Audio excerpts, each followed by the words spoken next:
Hello and welcome to today's lesson. I'm your hard-working but indefatigable teacher, Mr. Burton. You will need to watch this video and take notes as you go.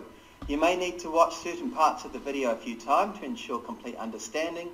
This is your homework and I will check your notes tomorrow before we get started. I hope you learned something.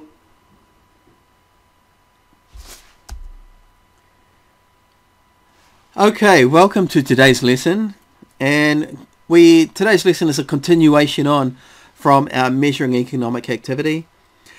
Last lesson we looked at GDP and GNI. This time we're going to look at a concept called real GDP.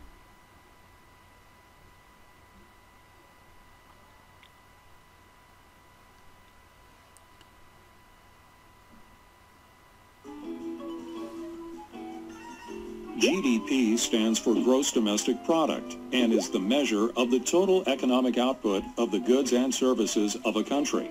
GDP is usually expressed on an annual basis, but is sometimes expressed on a quarterly basis within a year. Real GDP is equal to the economic output adjusted for the effects of inflation.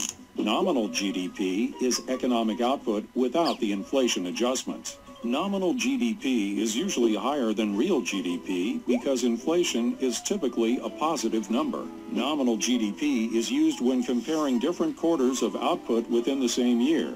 When comparing the GDP of 2 or more years, real GDP is used because by removing the effects of inflation, the comparison of the different years focuses solely on volume. The year-to-year comparison for real GDP requires what is called a base year.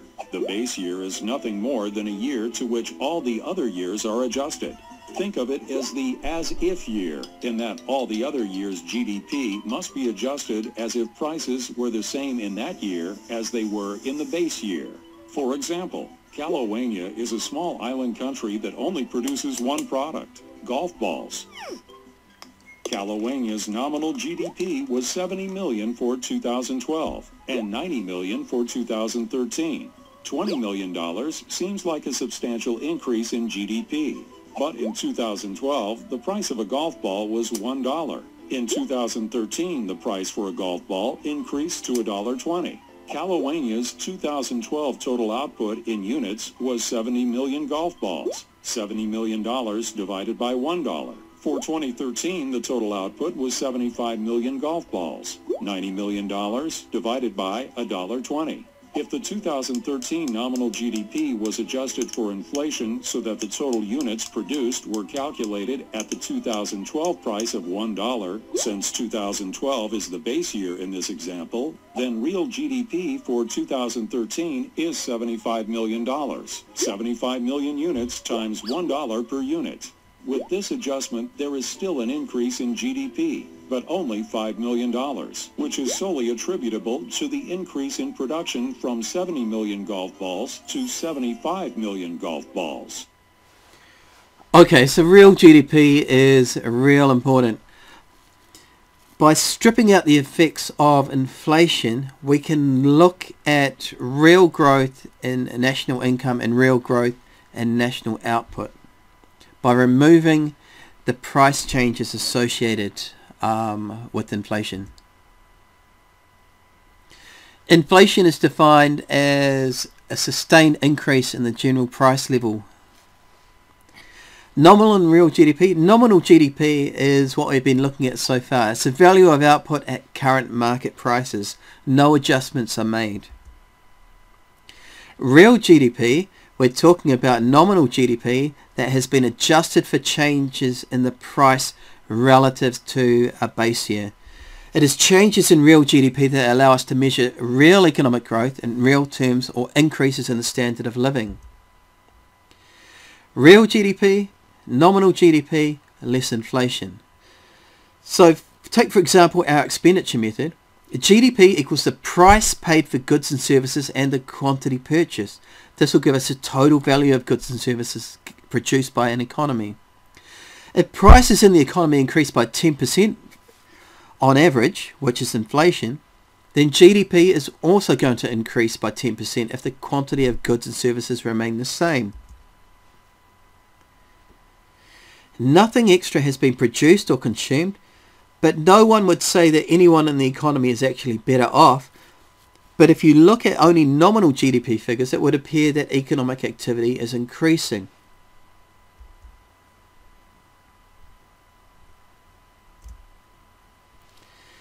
So our real GDP is adjusting for the effects of inflationary price rises, and this will give us an accurate picture of how much an economy is producing, how high national income really is, how many goods and services are being produced and consumed, national output. Real GDP gives us a much better picture of standard of living within an economy.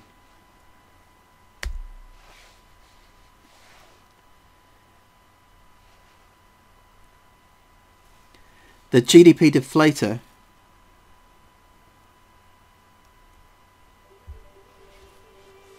The GDP price deflator adjusts gross domestic product by removing the effect of rising prices. It shows how much an economy's GDP is really growing. The formula looks like this.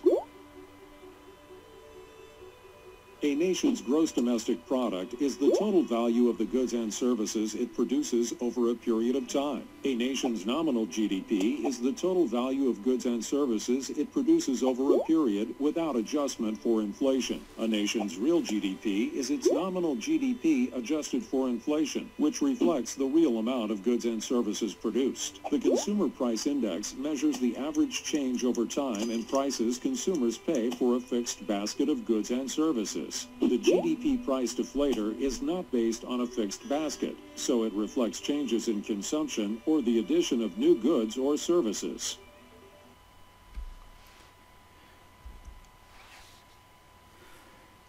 We will need to use the GDP deflator to be able to calculate real GDP. So here we are, we've got year, nominal GDP, real GDP, the rate of inflation, and the GDP deflator. Now, given nominal GDP and the rate of inflation, we are able to calculate a GDP deflator, and with the GDP deflator, we'll be able to calculate real GDP. So first things first, we need to go and calculate the GDP deflator for each and every year. Now, we'll see that 2014, there is a no rate of inflation given. This means that 2014 must be the base year, and as such the GDP deflator is going to be 100 or 1000. So maximum difficulty here with your calculation questions. Here, given just nominal GDP and the inflation data, we'll go through and calculate it real GDP for each year. But again, like I just said, before we do this, we'll need to identify the base year before calculating the GDP deflator for each year. How do we do it? The GDP deflator, or a price index, is based on 100, sometimes 1000. Also, the rate of inflation is not important for this year because in the base year, nominal GDP equals real GDP. So calculating the GDP deflator, we take the base year index, which is usually 100, and we add the rate of inflation. If the base year is not the first year you're required to calculate, then we'll need to subtract the rate of inflation from 100 for those years previous to our base year. Okay, calculating the GDP deflator, simply take that base year indicator, 100, and subtract the rate of inflation. 100 minus 3.1 gives us 96.9. Rate of inflation in 2015, 1.5. Now we're adding the inflation to that base year figure, so we have 101.5. And inflation is accumulated in the GDP deflator, so we just keep adding to the previous year's inflation. So we don't have to go and calculate 3.1 plus 1.5 plus 2.1, etc., etc. 2016, 2.1% is the rate of inflation. 103.6, and in 2017 we have some deflation, which is a sustained decrease in prices in an economy, and we're going to subtract that from the GDP deflator because the GDP deflator is going to have to be lower, and this will increase real GDP. Okay, now we're ready to calculate. Remember, nominal GDP, divided by the price deflator times 100. So all we're taking is our nominal GDP figure, using our GDP deflator which we've calculated for each year, dividing it out and multiplying it by 100. We'll see that in 2013 our nominal GDP, real GDP has increased from the nominal figure, and our base year real and nominal GDP are exactly the same.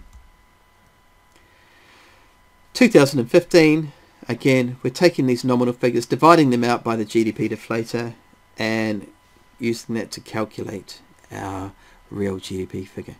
So a few steps involved, but it's rather straightforward, and we'll practice this, don't you worry.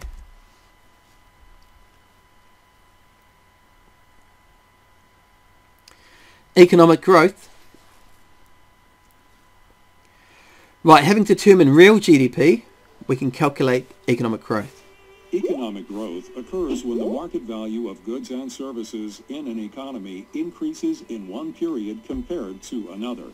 Typically, economic growth is measured by examining the gross domestic product, GDP, of an economy. However, due to inflation, economists and analysts frequently prefer to measure economic growth by the annual percentage change in real GDP and annual percentage change in GDP per capita. Growth in real GDP measures how fast an economy is expanding, while growth in GDP per capita measures the ability of people to purchase goods and services in a country. This way, the effect of inflation is removed from calculating economic growth. There are a number of factors that affect economic growth. Productivity increases create economic growth by making products and services less expensive. When products and services are less expensive, demand for them increases, and thus economic activity increases as more consumers buy more goods and services. Demographic changes are another factor that affects economic growth. An increase in population means there are more consumers to buy goods and services. It also means there are more people to produce the goods and deliver the services. Changes in the age and gender of those in the workforce can also affect economic growth. Throughout history, changes in technology have generated the greatest increases in economic growth. The Industrial Revolution created one of the greatest economic growth periods in history. Machines replaced humans and animals as the means of production, and transportation became faster and less expensive. This allowed for an even greater expansion of trade and commerce among nations.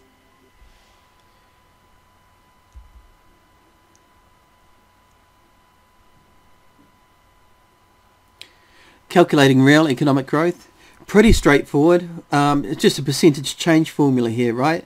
So we've got the new real GDP, we subtract the original GDP and divide that out by the original GDP. Percentage change, we're multiplying that by 100. So if we take our real GDP figure, the first year, obviously we can't calculate the rate of inflation, the rate of economic growth, because we haven't got a previous year to compare that to.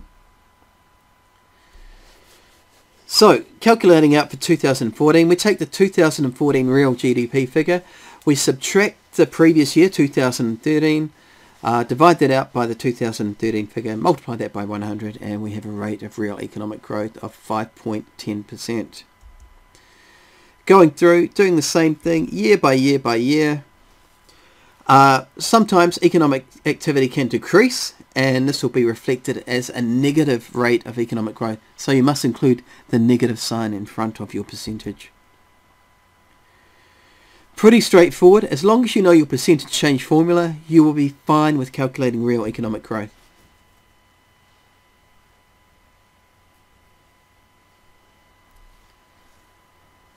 And we're just going to run through some advantages of using a national income statistics. So, for example, our GDP, GNI figures. It gives us a good indication of the standard of living within an economy, and this reveals the real economic performance of the economy because it's measuring the level of production in a year. This will give us per capita income, and the higher our incomes, the higher our average standard of living. National income statistics like GDP gives us a good comparison over time, so we can compare year by year by year to see what the economy is doing, to see how economic activity is progressing, or in some cases, some years, declining. We can examine the contributions of different sectors. So they show the contribution made by various sectors of the economy, agriculture, manufacturing, trade, etc. to national income. The different categories of income. So different categories of income such as wages, profits, rents and interest. How much of these different types of factor payments are making up the GDP component.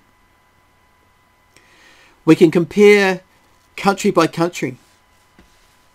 So with the help of GDP figures, national income estimates, we can compare the standards of living and the levels of people and the standard of living of the different countries of people in the world. We can use this to have a look at economic policy as well. National income estimates are a valuable guide to the economic policy, especially development planning and active government intervention in the economy. By looking at the national income statistics, the government can decide if and which areas of the economy require some stimulus or some sort of regulation. But there are limitations to the use of national income statistics such as GDP, GNI, etc. And these include the inclusion of government spending. So often the price for government services is not set by the market, and this means that the calculation of their value is marked by a significant measure of arbitrariness. There are some economic activities that do not increase individual welfare, yet they show up in GDP figures. So for example, when the Christchurch earthquake hit, tons of damage, billions and billions and billions of dollars worth of damage, and the rebuilding Christchurch after that, all those billions of dollars contributed to GDP in those following years and boosted New Zealand's GDP figures. So GDP fails to discount these economic activities that don't directly raise individual welfare. And different types of goods and services can be reflected there as well. So citizens of a nation that is able to obtain adequate defence for 1% of GDP can consume and invest more and have a higher standard of living than citizens of a nation with the same GDP who had to spend 10% of GDP for defence. There are productive non-market activities, and GDP doesn't account for this. It fails to account for this. So for example, a mother raising a child, a father raising a child, is an extremely important activity. The aggregate of all productive and non-market activities is certainly significant.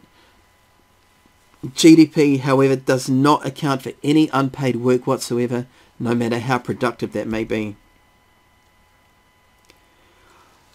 Again, destructive events or activities. This is an earthquake situation. Will add to GDP. Doesn't make anyone better off. Negative externalities. There are certain negative externalities that can be associated with GDP that are not captured in national income statistics. New industry, factories, coal-fired electricity, infrastructure, massive road building programs, increased car ownership, and so on and such forth, has seen pollution reach intolerable levels in some cities. Take for example Beijing, where the pollution is incredibly bad. The pollution caused by the level of increasing economic activity is not captured in GDP, national income statistics. Okay, thank you. Good luck with your note taking.